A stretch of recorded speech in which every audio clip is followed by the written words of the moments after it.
అందరికీ నమస్కారం. రాష్ట్ర ముఖ్యమంత్రి జగన్మోహన్ రెడ్డి గారు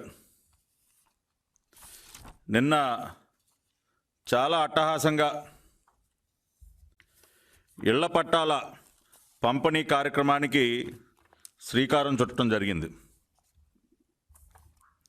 మేము దానికి ఒకరోజు ముందు జగన్మోహన్ రెడ్డి గారు ఎంత అద్భుతమైనటువంటి ఇళ్ల పట్టాలు ఇస్తున్నారో, ఎంత అద్భుతమైనటువంటి ప్లాట్లు ఇస్తూ ఉన్నారో మా పార్టీ కేంద్ర కార్యాలయంలోనే ఒక ఫోటో ఎగ్జిబిషన్ ఏర్పాటు చేసి ఈయన ఇచ్చినటువంటి ప్లాట్ల యొక్క నిజమైనటువంటి పరిస్థితులు, అంటే ఏ విధంగా ఈయన చెరువులలో, కాల్వ గట్లపైన, కొండలపైన, శ్మశానాల పక్కన ఎందుకు పనికిరానటువంటి ప్లాట్లు ఏ విధంగా ఈ రాష్ట్ర ముఖ్యమంత్రి పేదవాడికి అంటగడుతూ ఉన్నాడో మేము ప్రత్యక్షంగా ఆధారాలతో సహా మేము ఒక ఫోటో ఎగ్జిబిషన్ ఏర్పాటు చేసి చూపించడం జరిగింది.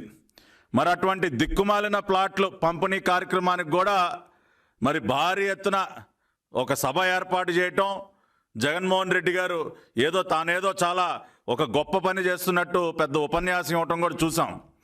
6,500 కోట్ల రూపాయల భారీ అవినీతికి ఏ విధంగా ఈ జగన్మోహన్ రెడ్డి గారి ప్రభుత్వం పాల్పడిందో కూడా మేము ఆధారాలతో సహా బయట పెట్టడం జరిగింది. నిన్న ప్రత్యక్షంగా అంతెందుకంటే అక్కడికి వెళ్ళినటువంటి మీడియా వాళ్ళ వాహనమే కూరుకుపోయింది. నిన్నేదో చాలా మేము అద్భుతమైనటువంటి ప్లాట్లు ఇస్తున్నాం, రండి చూడండి అని చెప్పి మీడియా వాళ్ళందరినీ ఒక వాహనం ఏర్పాటు చేసి తీసుకెళ్లారు ఆ ప్లాట్లు వేసిన ప్రాంతంలోకి. వెళ్ళగానే ఆ మట్టి దిగిపోయి కిందకి మొత్తం కూరుకుపోయింది వాహనం అంతా కూడా. అంటే ఆ రకమైనటువంటి అద్భుతమైనటువంటి ప్లాట్లు, అంటే ఒక వాహనమే కూరుకుపోతుంటే ఇంకా అంత లూజ్ సాయిల్లో మరి అటువంటి ప్రాంతంలో మరి ఇళ్ళు ఎలా కడతారో, పేదవాడు ఏ విధంగా జీవిస్తాడో మరి రాబోయే రోజుల్లో మనందరం కూడా చూడాల్సినటువంటి పరిస్థితి.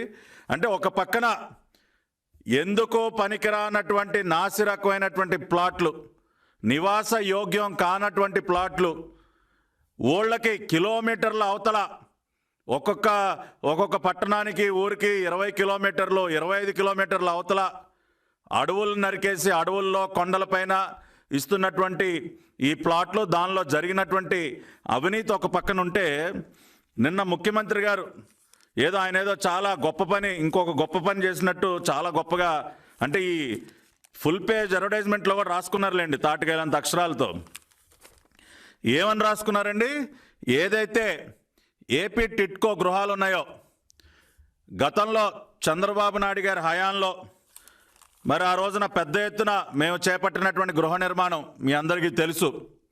ప్రతి ఒక్క ఊరిలో కూడా ఎక్కడికి వెళ్ళినా కూడా మరి ఒక గేటెడ్ కమ్యూనిటీని తలపించే విధంగా అన్ని రకాలైనటువంటి అధునాతన సౌకర్యాలతో ఆ రోజున చంద్రబాబు నాయుడు గారు ప్రత్యేకమైనటువంటి శ్రద్ధ తీసుకుని నిర్మించినటువంటి గృహాలు మనకు అన్ని చోట్ల కనపడతాయి.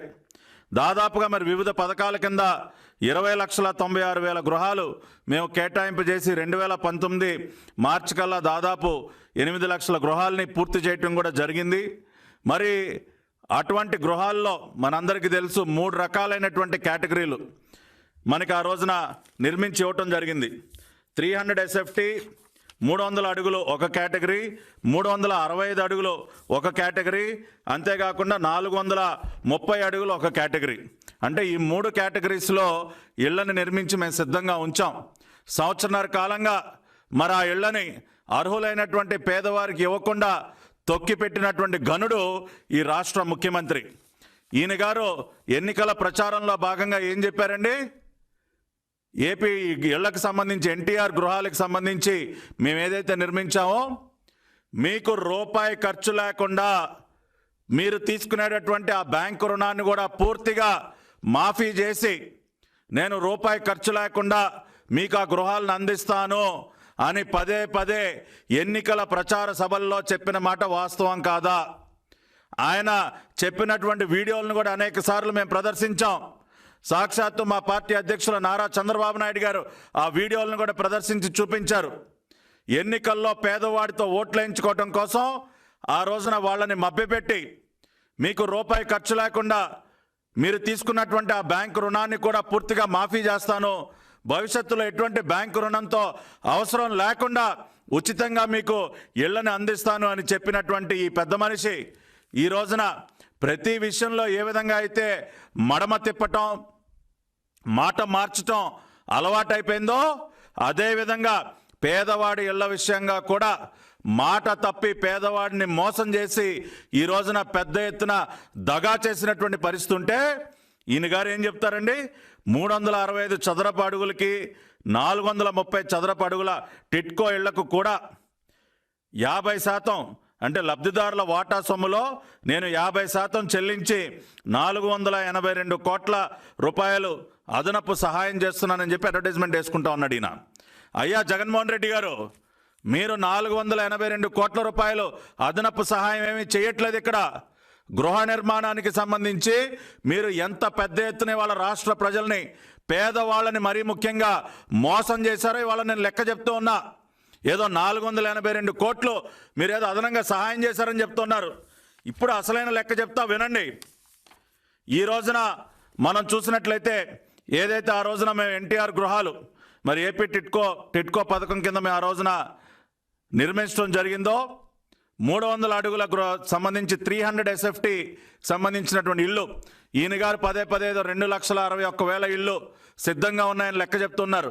పోనీ ఆ 2,61,000 ఇళ్ళకే నేను లెక్క చెప్తా. ఇప్పుడు దానిలో మీరు చెబుతున్నటువంటి సిద్ధంగా ఉన్నటువంటి ఆ 2,61,000 ఇళ్లలో 300 అడుగులకు సంబంధించినటువంటి ఇల్లు 1,43,000 ఉన్నాయి. 365 SFT సంబంధించినటువంటి ఇల్లు 74,000 ఇళ్ళు ఉన్నాయి. అంతేకాకుండా 430 అడుగులకు సంబంధించి ఇళ్ళు దాదాపుగా 44,304 ఉన్నాయి. అంటే ఈ రకంగా కనుక మనం లెక్కేసుకుంటూ కనుక వెళితే మీరు దగా చేసినటువంటి సొమ్ము ఏదైతే ఉందో అది కొన్ని వేల కోట్ల రూపాయల్లోకి చేరుతున్నటువంటి పరిస్థితి. మీరు ఆ రోజున అసెంబ్లీలో చెప్పిన విధంగా 365 అడుగుల ఇల్లు 74,000, 430 అడుగుల ఇల్లు 44,000 అని ఏదైతే చెప్పారో ఆ లెక్క ప్రకారం చూసినా కూడా ఈ రోజున బ్యాంకు లోనుతో పాటు లబ్ధిదారుడు చెల్లించాల్సినటువంటి మొత్తం కూడా మనం గనక కలిపితే 365 అడుగుల ఇంటికి దాదాపుగా 3,50,000 రూపాయలు ఈ రోజున లబ్ధిదారుడు చెల్లించాల్సినటువంటి పరిస్థితి. ఎంతండి? 3,50,000 రూపాయలు. దానిలో ఇవాళ మీరు ఏం చెప్తా ఉన్నారు? ఆ 3,50,000లో 3 లక్షలు బ్యాంకు రుణం అయితే 50,000 లబ్ధిదారుడు చెల్లించాల్సినటువంటి పరిస్థితి. ఆ 50,000లో 25,000 మాత్రమే నేను ఈ రోజున చెల్లిస్తాను అని చెప్పి 365 అడుగులు తీసుకున్నటువంటి లబ్ధిదారులు మీరు చెప్పినటువంటి లెక్క ప్రకారం ఇప్పటి వరకు 74,000 మంది ఏదైతే ఉన్నారో ఒక్కొక్క లబ్ధిదారుడికి 3,25,000 మీరు ఎగ్గొడుతున్నారు. అంటే దాదాపుగా 2,405 కోట్ల రూపాయలు మీరు ఈ రోజున ఎగనామం పెడుతున్నటువంటి పరిస్థితి. అదేవిధంగా 430 అడుగులకు సంబంధించి మీరు ఆ రోజున అసెంబ్లీలో చెప్పినటువంటి లెక్క ప్రకారం దాదాపుగా 44,000 మంది పూర్తయినటువంటి ఇళ్లకు సంబంధించి 44,000 మంది లబ్ధిదారులు ఉన్నారని చెప్తూ ఉన్నారు. 44,000 మంది 4 లక్షల రూపాయలు కట్టాల్సినటువంటి పరిస్థితి. అంటే 3 లక్షలు బ్యాంక్ లోను, 1,00,000 రూపాయలు వాళ్ళ వాటా. దానిలో మీరు 50,000 మాత్రమే ఇస్తున్నారని చెప్పి 3,50,000 రూపాయలు మీరు ఎగ్గొట్టినటువంటి పరిస్థితి. అంటే 44,000 లబ్ధిదారులకి మీరు 3,50,000 చొప్పున ఎగ్గొడితే ఇంకొక 1,540 కోట్ల రూపాయలు మీరు ఎగనామం పెట్టారు జగన్మోహన్ రెడ్డి గారు. అంటే కేవలం 365 అడుగులు, 430 అడుగులు ఈ 2 కేటగిరీల్లోనే దాదాపుగా 3,924 కోట్ల రూపాయలు, అంటే దాదాపుగా 4,000 కోట్ల రూపాయలు మీరు ఎగనామం పెట్టి ఈ రోజున నేనేదో 480 కోట్ల రూపాయలు నేనేదో అదనంగా మేలు చేస్తా ఉన్నానని చెప్పి ఏ విధంగా చెప్తారు సార్? మీరేమి 480 కోట్ల రూపాయలు మేలు చేయలేదు. 4,000 కోట్ల రూపాయలు ఎగనామం పెట్టారు మీరు జగన్మోహన్ రెడ్డి గారు. 4,000 కోట్ల రూపాయలు పేదవాడికి మీరు ఎగనామం పెట్టి పేదవాడిని మోసం చేశారు మీరు. ఇవాళ తాటికాయలంత అక్షరాలతో అడ్వర్టైజ్మెంట్లు ఇచ్చుకున్న విధంగా మీరు ఏమాత్రం కూడా పేదవాడికి లబ్ధి చేయలేదు. ఇళ్ల ప్లాట్ల విషయంలో పనికిరానటువంటి ప్లాట్లు చెరువుల్లో, కుంటల్లో, కొండలపైన, కాలువగట్లపైన, శ్మశానాల పక్కన ఇచ్చి ప్లాట్ల విషయంగా మోసం చేశారు. ఎందుకు పనికిరానటువంటి ప్లాట్ల విషయంగా 6,500 కోట్ల రూపాయల భారీ అవినీతికి మీరు పాల్పడ్డారు. రెండో పక్కన ఆల్రెడీ మా ప్రభుత్వ హయాంలో నిర్మించినటువంటి ఇళ్లకు సంబంధించి మీరు ఏదైతే హామీ ఇచ్చారో ఆ హామీని అమలుపరచకుండా దాదాపుగా 4,000 కోట్ల రూపాయలకి మీరు దగా చేశారు పేదవాడిని. అంటే దాదాపుగా ఇప్పటికే ఇళ్ల ప్లాట్ల విషయంగా కానీ ఇప్పటికే 10,500 కోట్ల రూపాయల అవినీతికి మీరు పాల్పడ్డారు సార్.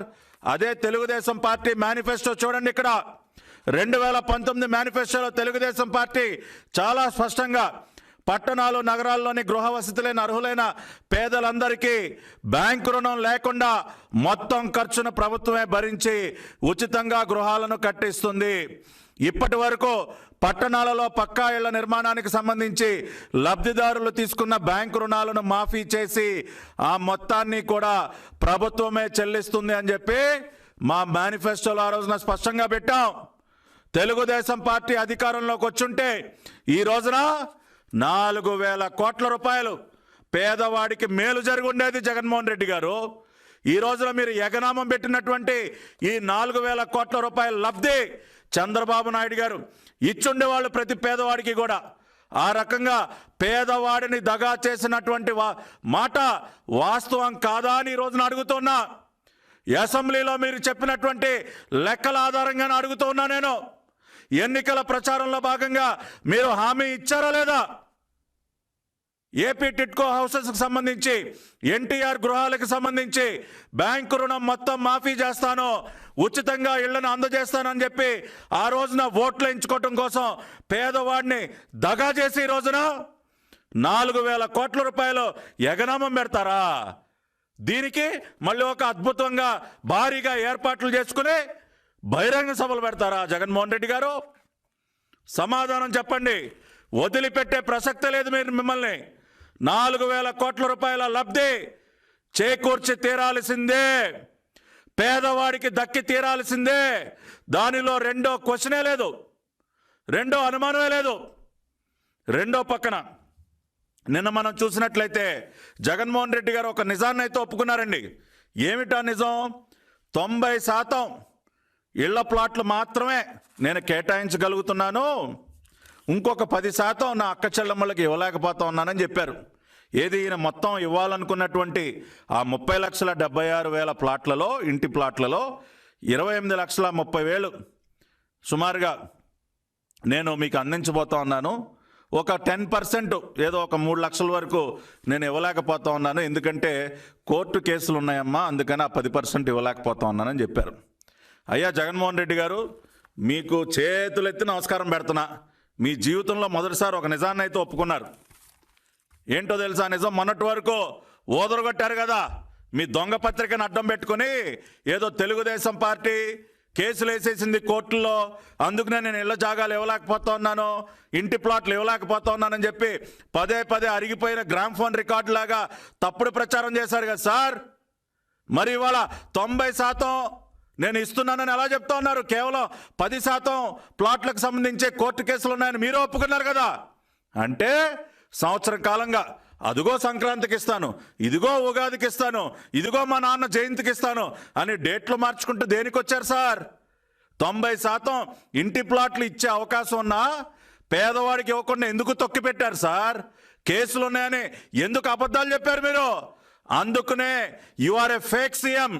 మిమ్మల్ని ఫేక్ ఫెలో అనే దానికే నోరు తెరిస్తే పచ్చి అబద్ధాలు, మాట మాట్లాడితే అబద్ధం. అంటే ఇన్ని రోజులు తాడేపల్లి ప్యాలెస్కి లెక్క జమ కాలేదని ఆపారా సార్? అంటే ప్రతి చోట అవినీతే కదా. 5 లక్షలు 10 లక్షలు విలువ చేసే ప్లాట్లని 70 లక్షలకి 80 లక్షలకి అంటగట్టారు. మెరకతోలే ప్రయత్నంలో ఇంకొక 2,000 కోట్లు భారీ అవినీతి చేశారు. అదేవిధంగా ప్లాట్లు ఇస్తామని చెప్పి ఇంకో 500 కోట్లు వసూలు చేశారు. ఇప్పుడు ఆ లెక్కంతా మీ తాడేపల్లి ప్యాలెస్కి రాలేదని చెప్పి తొక్కిపెట్టారా? ఈ సంవత్సర కాలం నుంచి అదిగో ఉగాదికి ఇస్తా, ఇదిగో సంక్రాంతికి ఇస్తా, మా నాన్న పుట్టినరోజుకి ఇస్తా అని చెప్పి మాయమాటలు, ఏదో తెలుగుదేశం పార్టీ కేసులు వేసిందని అబద్ధాలు చెప్పి ఇవాళ మీ లెక్క జిల్లా జిల్లా నుంచి రావాలి కదా. మీ చిత్రగుప్తుడు ఉన్నాడు కదా తాడేపల్లి ప్యాలెస్లో, మిస్టర్ సజ్జల, మీ చిత్రగుప్తుడికి లెక్క రాలేదని చెప్పి తొక్కిపెట్టారా? ప్రజలందరూ అర్థం చేసుకోండి. వీళ్ళు ఎటువంటి అబద్ధపు ప్రచారాలు చేస్తారో, ఎన్ని ఫేక్ కబుర్లు చెప్తారో, ఈ మనిషి ఒక ఫేక్ మనిషిగా ఎలా మారిపోయాడో, ఈ ముఖ్యమంత్రి ఒక ఫేక్ ముఖ్యమంత్రిగా ఎలా మారిపోయాడో ప్రజలందరూ అర్థం చేసుకోండి. మిగతా 10% ప్లాట్లకు కూడా దేనికి సరి వాళ్ళ కేసులు ఉన్నది. మీరు చేసినటువంటి నిర్వాహకం ఏంటి? పేదవాడి దగ్గర భూములు లాక్కుని ఈయన గారు పేదవాడికి పంచి పెడతాడంటండి. ఇది ఎక్కడ విడ్డూరం సార్? ఎక్కడైనా పేదవాడికి ఇంటి ప్లాట్లు ఇవ్వాలంటే ప్రభుత్వ భూమిని పంచి పెడతాం, లేదంటే డబ్బులు పెట్టి కొంటాం. కానీ పేదవాడికి చెందినటువంటి అసైన్డ్ భూముల్ని భారీ ఎత్తున మీరు లాక్కున్న మాట వాస్తవం కాదా అని అడుగుతా ఉన్నవాళ్ళు నేను. అనేక మంది ఆత్మహత్యలు చేసుకున్నారు సార్. మీ దాటికి తట్టుకోలేక దళితుని భూమిలో దౌర్జన్యం, ఇళ్ల స్థలాల సేకరణ పేరుతో భూమిని కబ్జా చేసే ప్రయత్నం, పురుగుల మంది తాగి పడిపోయిన వెంకటయ్య, ఇది నెల్లూరు జిల్లాలో. ఇవంటే పేదవాడి దగ్గర భూములు లాక్కుని మీరు పేదవాడికి ప్లాట్లు ఇస్తారా? భూసేకరణ భయంతో అసైన్డ్ రైతు మృతి, తహసీల్దార్ బెదిరింపుతో ఆత్మహత్య చేసుకున్న బాబిరాజు, సత్యాడ బాబిరాజు. ఇది గొల్లప్రోలం దగ్గర జరిగిన తూర్పుగోదావరి జిల్లాలో బాలరాజు అనే ఒక రైతు ఆత్మహత్య. ఏది మీరు భూములు లాక్కుంటారన్న భయంతో ఈ రోజున ఆత్మహత్య. ఇళ్ల పట్టాలకు భూములు లాక్కున్నారని మహిళ ఆత్మహత్య ఆత్మకూరు కర్నూలు జిల్లాలో. దళిత రైతు ఆత్మహత్య యత్నం జంగారెడ్డిగూడెం పశ్చిమ గోదావరి జిల్లాలో. అదేవిధంగా భూముల స్వాధీనం చేసుకుంటే ఆత్మహత్యలే కృష్ణా జిల్లాలో. పురుగుల మందు డబ్బాలు తీసుకుని రైతుల ఆందోళనలు. ఈ విధంగా చెప్పుకుంటూ పోతే అనేక సందర్భాలు సార్, అనేక ఉదంతాలు. పేదవాడి దగ్గర భూములు లాక్కునే ప్రయత్నం ఏ విధంగా చేశారో మీరు, అనేక వార్తలు. ఆ రకంగా మీరు భూములు లాక్కునే ప్రయత్నం చేస్తే, ఎస్సీలకి ఎస్టీలకి చెందినటువంటి భూములు, దళితులకు చెందినటువంటి భూములు లాక్కునే ప్రయత్నం చేస్తే ఆ భూములు కాపాడుకోవటానికి కోసం న్యాయస్థానాలకు వెళ్ళారు సార్. అందుకని ఆ 10% ఆగిపోయాయి. ఇవాళ దళితుల దగ్గర భూములు లాక్కుంటే చూస్తూ కూర్చుంటారా? ఏ న్యాయస్థానాలకు వెళ్ళకూడదా? అయినా 90% భూముల పైన ఎటువంటి కేసులు లేకపోయినా మీరు తొక్కి పెట్టారు ఆ ప్లాట్లని. మీ అవినీతి డబ్బు పంపకాలలో వాటాలు తేలక మీరు తొక్కి పెట్టారు. మొన్నటి వరకు మీరు చేసినటువంటి అబద్ధపు ప్రచారం ఈ రోజున బహిర్గతమైంది. తెలుగుదేశం పార్టీ పైన మీరు చేసినటువంటి బురద జల్లే ప్రయత్నం ఈ రోజున బట్టబయలైంది. జగన్మోహన్ రెడ్డి గారు దీనికి ఏమి సమాధానం చెప్తారని అడుగుతా ఉన్నా నేను. ఇళ్ల ప్లాట్ల పేరుతో మీరు చేసినటువంటి భారీ అవినీతి పంపకాలు లెక్క తేలక ఆ ప్లాట్లు పంపిణీ చేయకుండా తొక్కిపెట్టి తెలుగుదేశం పార్టీ పైన మీరు నిందలు మోపుతారా? రెండో పక్కన ఏదో చాలా గొప్పగా నేనేదో కట్టినటువంటి ఎన్టీఆర్ గృహాలు, టిట్కో గృహాలకు సంబంధించి నేనేదో రుణమాఫీ చేసేస్తా ఉన్నాను, 430 కోట్లు అదనంగా నేను ఇస్తా ఉన్నానని చెప్పి ఈ అడ్వర్టైజ్మెంట్లు ఇస్తారా? మీరు దగా చేసింది 4000 కోట్లు. టిట్కో గృహాలకు సంబంధించి 365 అడుగులు, 430 అడుగులకు సంబంధించి ఇవాళ నేను లెక్కలో ఈ రోజున ప్రజల ముందు పెడుతూ ఉన్నాను. దాదాపుగా మనం చూసినట్లయితే 74,000 మంది లబ్ధిదారులకి 3,25,000 ఎగ్గొట్టినటువంటి పెద్ద మనిషి ఈ రాష్ట్ర ముఖ్యమంత్రి జగన్మోహన్ రెడ్డి. అంటే దాదాపుగా 365 ఎస్ఎఫ్టీ కేటగిరీలోనే 2,405 కోట్ల రూపాయలు ఎగనామం పెట్టాడు పేదవాడికి. టిట్కో గృహాలకు సంబంధించి 430 ఎస్ఎఫ్టీకి సంబంధించి దాదాపుగా 44,000 మందికి 3,50,000 చొప్పున 1,540 కోట్ల రూపాయలు ఎగనామం పెట్టి దాదాపుగా 4,000 కోట్ల రూపాయలు పేదవాడికి దక్కాల్సినటువంటి సొమ్ముని దిగమింగినటువంటి వ్యక్తి ఎవరో? జగన్మోహన్ రెడ్డి. ఈ రాష్ట్రానికి ఉన్నటువంటి ఫేక్ ముఖ్యమంత్రి. ఇవాళ లెక్కలన్నీ కూడా రాష్ట్ర ప్రజల ముందు పెడుతూ ఉన్నాం. చొక్కా పట్టుకుని నిలదీసే రోజు భవిష్యత్తులో వస్తుంది. ఈ వైసీపీ నాయకులు హెచ్చరిస్తున్నాం. ఇదిగో తెలుగుదేశం పార్టీ మేనిఫెస్టో. మా మేనిఫెస్టోలో చాలా స్పష్టంగా అధికారంలోకి వస్తే టిట్కో గృహాలు ఏదైతే మేము కట్టామో వాటన్నిటినీ కూడా మొత్తం రుణమాఫీ చేసి పూర్తి ఉచితంగా ఇస్తామని మేము పెట్టాం. మేము వాగ్దానం చేశాం. ఆ వాగ్దానాన్ని నిలబెట్టుకుని ఉండేవాళ్ళం. కానీ ఈ రోజున దురదృష్టం, రాష్ట్ర ప్రజలు జగన్మోహన్ రెడ్డి అనే మోసగాడి చేతిలో మోసపోయి, మరీ ముఖ్యంగా పేదవాడి మోసపోయి ఈ రోజున దాదాపు 4,000 కోట్ల రూపాయలు నష్టపోయినటువంటి పరిస్థితి. ఈ వాస్తవాలను కూడా ప్రజలందరూ అర్థం చేసుకోవాలి. అంతేకాకుండా మరి ఏదైతే మేము ఒక ఫోటో ఎగ్జిబిషన్ ద్వారా చాలా స్పష్టంగా రాష్ట్ర ప్రజలందరికీ కూడా వాళ్ళ ముందు ఉంచడం జరిగింది. ఎంత నాశరకమైనటువంటి ప్లాట్లు ఇస్తూ ఉన్నాడో ఈ పెద్ద మనిషి, ఆ విషయాలను కూడా బహిర్గతం చేశాం. ఇవాళ మేము ఒకటే డిమాండ్ చేస్తూ ఉన్నాం, జరిగినటువంటి ఈ భారీ అవినీతి పైన సిబిఐ విచారణ జరగాలి, బాధ్యులైనటువంటి వారిని కఠినంగా శిక్షించాలి. అంతేకాకుండా ఇవాళ ఈయన చేసినటువంటి అవినీతి ఏదైతే 6,500 కోట్ల రూపాయలు అవినీతి ఉందో, దానివల్ల 13 లక్షల పేద కుటుంబాలకు అదనంగా సెంటు భూమి వచ్చేటటువంటి అవకాశం కూడా లేకుండా పోయింది. ఆ విషయాన్ని, ఆ వాస్తవాన్ని కూడా రాష్ట్ర ప్రజలందరూ అర్థం చేసుకోండి. ఇళ్ల ప్లాట్లు భూసేకరణలో కుంభకోణం, మెరక తోలటంలో కుంభకోణం, అక్రమ వసూళ్లు, ఈ రోజున ఇచ్చిన మాట తప్పి టిట్కో గృహాలకు సంబంధించి కూడా 4,000 కోట్ల రూపాయలకి సంబంధించి ఈ రాష్ట్ర ముఖ్యమంత్రి ఏ విధంగా దగా చేశాడో ఇవాళ లెక్కలన్నీ కూడా రాష్ట్ర ప్రజల ముందు ఉంచాం. దీనికి ఏమి సమాధానం చెప్తారని కూడా ఈ రోజున వైఎస్ఆర్ కాంగ్రెస్ పార్టీ నాయకుల్ని, రాష్ట్ర ముఖ్యమంత్రిని కూడా డిమాండ్ చేస్తున్న ఈ వాస్తవాలన్నీ తెలుసుకోవాలని ప్రజలందరినీ కోరుతూ, తెలుగుదేశం పార్టీ రాబోయే రోజుల్లో మీరు గనక నివాస యోగ్యమైనటువంటి ప్రాంతాల్లో, మంచి ప్రాంతాల్లో గనక ప్లాట్లు ఇవ్వకపోతే ఊరుకునే ప్రసక్తే లేదు. మీ ఇష్టానుసారం ఇదిగో శ్మశానం పక్కన ప్లాట్లు అంట. ఏంటండి మీరు శ్మశానం పక్కన ప్లాట్లు ఇస్తారా? శ్మశానంలో రోడ్లు వేస్తారా మీరు? రేపు శ్మశానంలో కరెంటు స్తంభాలు పెడతారా? వాటర్ పైప్ లైన్లు వేస్తారా? ఈయన గారంటే మౌలిక సదుపాయాలు కల్పించడం కోసం, ఈయన ఇళ్ల నిర్మాణం కోసం ఇంకో 50,000 కోట్లు ఖర్చు పెడతాడంట. ఎక్కడ కడతావా ఆయన ఇల్లు? శ్మశానంలో కడతావా ఇల్లు?